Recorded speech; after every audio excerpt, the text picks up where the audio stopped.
अशी माझ्या पद्धतीने एकदा आळूवडी नक्की बनवून बघा, परफेक्ट तर होईलच, याशिवाय चवीला सुद्धा मस्तच होणार. इथं अजिबात आळूची पानं मिळत नाहीत, त्यामुळे मी गावावरनं येताना भरपूर आळूची पानं घेऊन आलोय. आता 14-15 आळूच्या पानांसाठी इथं मी 12-13 लसणाच्या पाकळ्या, आलं, जिरं, बारीक चिरलेली कोथिंबीर आणि 3-4 हिरव्या मिरच्या घातलेत आणि हा मिक्सरला मी खरडा तयार करून घेतला. आता बघा 14-15 आळूच्या पानांसाठी 2 कप मी बेसन घेतलं. यामध्ये भरपूर पांढरे तीळ, ओवा, हळद, मीठ, तयार करून घेतलेला खरडा आणि थोडंसं पाणी भांड धुवून घातलं आणि चिंचगुळाचं पाणी घालून छान सगळं मिक्स करून यामध्ये थोडं थोडं पाणी घालून पीठ तयार करून घ्यायचंय. आपण पानावरती पान लावून आळूवडी बनवणार आहे, त्यामुळे असं पीठ ठेवा.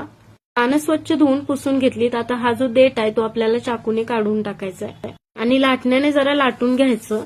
आता पानांवरती पीठ लावायचंय. पहिल्या पानावरती मी पीठ लावून घेतलं. हाताला पाण्याचा हात लावत लावत पीठ सरकटत न्यायचंय.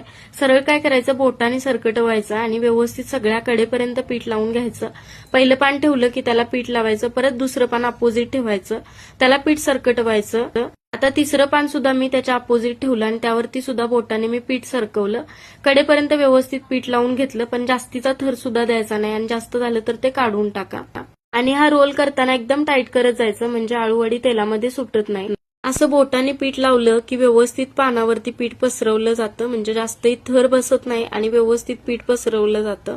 मी 4 आळूवडीचे रोल तयार करून घेतले. आता चाळणीला तेल लावून यावरती हे रोल वाफवायला ठेवूया. इथं मी भांड्यामध्ये पाणी गरम करायला ठेवलं होतं. पाण्याला उकळी यायला लागली की यावरती चाळण ठेवली आणि वड्या झाकण ठेवून चांगल्या शिजवून घेतल्या. बाहेर काढून ठेवल्यानंतर पूर्णपणे या थंड झाल्या की मगच या चाकूने कट करून घ्यायच्या. पानावरती पान लावताना काय करायचं, एका वेळी 3 किंवा 4 पानं लावायची, म्हणजे मस्त लेअर पडतात. इथं गरम तेलामध्ये वड्या तळायला सोडल्या. तळताना सुद्धा सुटल्या नव्हत्या. मस्त वड्या तयार झालेत. दिसायला जितक्या सुंदर दिसत आहेत तितक्याच ह्या खायला सुद्धा अप्रतिम होतात. एकदम खमंग खुसखुशीत अशी आळूवडी तयार झाली. एकदा तुम्ही सुद्धा नक्की करून बघा. तुम्ही महाराष्ट्रातील कोणत्या गावातून माझ्या व्हिडिओ बघताय कमेंट करून सांगा. आणि आळूवडी आवडली असेल तर लाईक करा आणि अजून रेसिपीज बघण्यासाठी फॉलो करायला तेवढं विसरू नका.